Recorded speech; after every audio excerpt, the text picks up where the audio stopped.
Depuis l'enfance, j'ai toujours payé pour notre maison de vacances familiale. Puis mon cousin Cyril et sa famille ont emménagé gratuitement. Maintenant, on me demande de payer encore plus. J'ai dit non. Le drame qui a suivi est hallucinant. Bonjour à tous, ici Antoine, je me décide enfin à raconter mon histoire. Un véritable feuilleton familial qui me mine depuis des années. Pour vous planter le décor, il faut que je vous parle de notre maison de vacances. Entre guillemets, oui, parce que le mot vacances est devenu une blague amère dans ma bouche. Cette maison, elle est en Bretagne, au bord de la mer. Magnifique, en pierre, avec un jardin qui sent bon les embruns et les pins.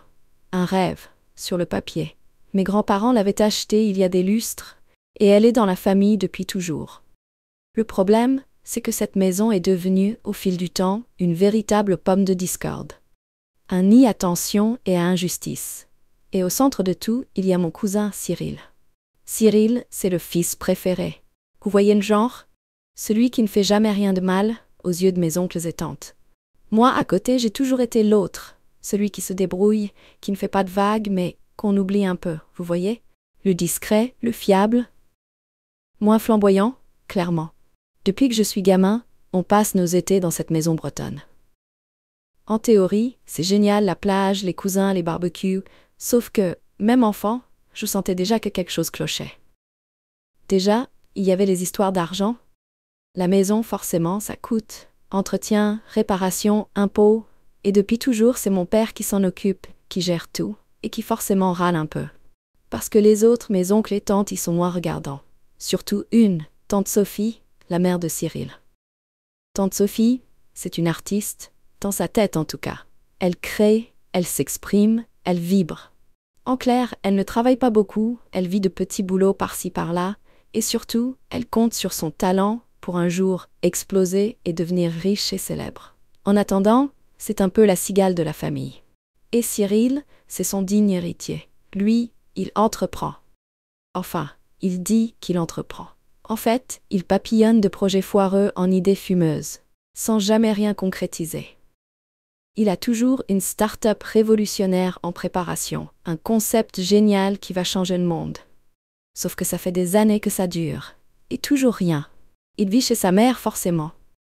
Et devinez qui squatte la maison de vacances à longueur d'année, sans jamais rien payer.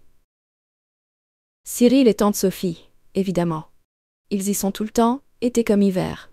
Pour profiter du calme, pour se ressourcer, pour l'inspiration. Des excuses bidons pour justifier leur fainéantise chronique. Moi, j'ai toujours trouvé ça injuste. Mon père se décarcasse pour entretenir la maison, il paie la plupart des frais, il y passe des week-ends entiers à bricoler, à réparer, à jardiner. Et les autres, ils arrivent en touristes, ils profitent, et ils râlent si le Wi-Fi ne marche pas assez vite. Et Cyril, c'est le pire. Il se comporte comme chez lui, il utilise tout, il consomme tout, mais il ne participe à rien. Il laisse traîner ses affaires partout, il ne range jamais, il vide le frigo, et il ne refait pas les courses. Et si par hasard on lui demande un petit coup de main, il a toujours une excuse. « Oh, moi tu sais, je suis en pleine création là, je peux pas vraiment. » Le pire, c'est que mes oncles et tantes ne voient rien. Ils trouvent ça normal. Sophie et Cyril, ils ont besoin de la maison plus que nous. C'est bien qu'ils en profitent. Cyril, c'est un artiste, il a besoin de calme pour créer. Des conneries, quoi. Et mon père, il encaisse, il soupire, mais il ne dit rien. C'est la famille qui le dit. Moi, ça me bouffe de l'intérieur. Surtout que depuis quelques années, la situation a empiré. Avec la crise, les impôts qui augmentent, l'entretien qui coûte de plus en plus cher, mon père a commencé à demander une participation financière à tout le monde. Logique, non? Partager les frais, c'est la base, surtout quand on profite tous de la même chose. Sauf que, devinez qui a refusé de payer. Tante Sophie et Cyril, évidemment. On n'a pas les moyens, c'est pas juste, c'est à toi de payer, tu as toujours eu plus d'argent que nous. Des arguments à la noix, toujours les mêmes. Et mes oncles et tantes, ils ont encore une fois laissé faire. Oh bon, laisse tomber, tu sais bien comment ils sont. Du coup, c'est encore mon père qui se retrouve à payer pour tout le monde. Et moi, forcément, comme je suis le fils fiable, celui qui travaille, celui qui gagne bien sa vie, c'est vite dit, je suis loin d'être millionnaire, on s'est tourné vers moi. Antoine, tu comprends, on a besoin d'un coup de main. Pour la maison, tu sais. Au début, j'ai accepté. C'est la famille après tout. Et puis, je me disais que c'était temporaire, que les autres allaient finir par comprendre et participer. Naïve que j'étais. Les mois ont passé, les années, et rien n'a changé. Je paye, je paye, je paye. Et Cyril et sa mère, ils continuent à squatter la maison, comme si de rien n'était.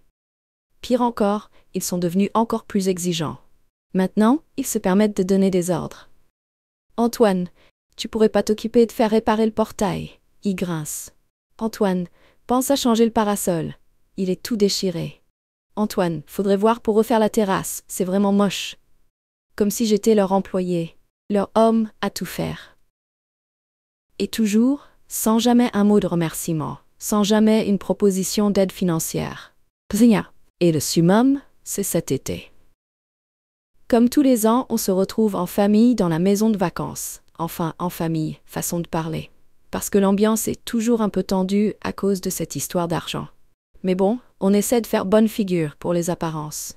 Sauf que cette année, Cyril a franchi les bornes. Il est arrivé avec sa nouvelle copine, une fille insupportable, superficielle et hautaine, qui se prend pour une star. Elle passe ses journées à se prélasser au soleil, à se faire prendre en photo pour Instagram et à critiquer tout et n'importe quoi. Et Cyril, il se pavane comme un paon, tout fier d'avoir réussi à pécho une bombe pareille. Et bien sûr, il squatte la meilleure chambre, celle avec vue sur la mer. Ils utilisent la salle de bain principale, ils prennent des bains de 3 heures en laissant couler l'eau chaude à flot, ils vident le frigo en 2 jours. Et toujours, sans jamais rien proposer, sans jamais un geste de contribution. Un jour, j'en ai eu marre. Vraiment marre. J'étais en train de réparer le barbecue qui était encore cassé. Devinez qui l'avait cassé? Cyril, évidemment en voulant faire des grillades pour impressionner sa copine. J'étais couvert de suie, les mains noires, énervé comme jamais. Et là Cyril arrive, tranquillement, avec sa copine, paré comme pour un défilé de mode. Dis donc Antoine, tu pourrais pas aller chercher des glaçons au supermarché? Il n'y en a plus pour nos cocktails. Me demande-t-il sur un ton désinvolte, comme si c'était la chose la plus naturelle du monde. Là un truc a cassé en moi. Un ressort qui a sauté. J'ai relevé la tête, je l'ai regardé droit dans les yeux, et je lui ai dit, calmement mais fermement, « Non, Cyril. Je ne vais pas aller chercher des glaçons. Va les chercher toi-même. Ou mieux, propose à ta copine d'y aller, ça lui fera prendre l'air. » Il a halluciné. Il a cru que j'étais devenu fou. Mais qu'est-ce qui te prend, Antoine? Pourquoi tu réagis comme ça? Pourquoi je réagis comme ça? Cyril, tu te fous de ma gueule, là? Ça fait des années que ça dure, ton cinéma. Des années que tu squattes cette maison sans rien payer, sans rien faire, en te comportant comme un prince. Des années que c'est mon père et moi qui payons pour tout le monde. Et maintenant, tu te permets de me donner des ordres comme si j'étais ton larbin? Non, mais ça va pas la tête. Il a commencé à bafouiller, à se défendre, à essayer de minimiser. Mais non, c'est pas comme ça, tu exagères. C'est juste un petit service. Un petit service? Cyril, ouvre les yeux. Tu es chez nous depuis des semaines, tu n'as pas levé le petit doigt pour aider, tu n'as pas posé 1 euro pour les frais. Tu te crois où, là? À l'hôtel? C'est pas un hôtel ici, c'est une maison de famille. Et la famille, c'est censé partager, aider, participer. Pas profiter et se faire servir. Sa copine, qui avait assisté à la scène en pouffant de rire au début, a commencé à déchanter. Elle a compris que le ton montait, que ça devenait sérieux. Elle a tiré Cyril par la manche. Bon, Cyril, laisse tomber, c'est pas grave, on va se débrouiller. Mais moi, j'étais lancée. J'avais trop de choses sur le cœur. Non, c'est pas grave, c'est grave au contraire. C'est grave que ça dure depuis des années, cette situation. C'est grave que vous vous comportiez comme des parasites, sans aucune gêne. C'est grave que personne ne vous dise rien, que tout le monde laisse faire. Eh bien moi, je dis stop.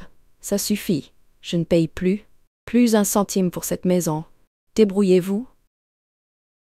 Là, c'est devenu la catastrophe. Cyril est parti en claquant la porte, en insultant. Sa copine a fait la moue, en roulant des yeux. Et mes oncles et tantes sont arrivés, alertés par le bruit.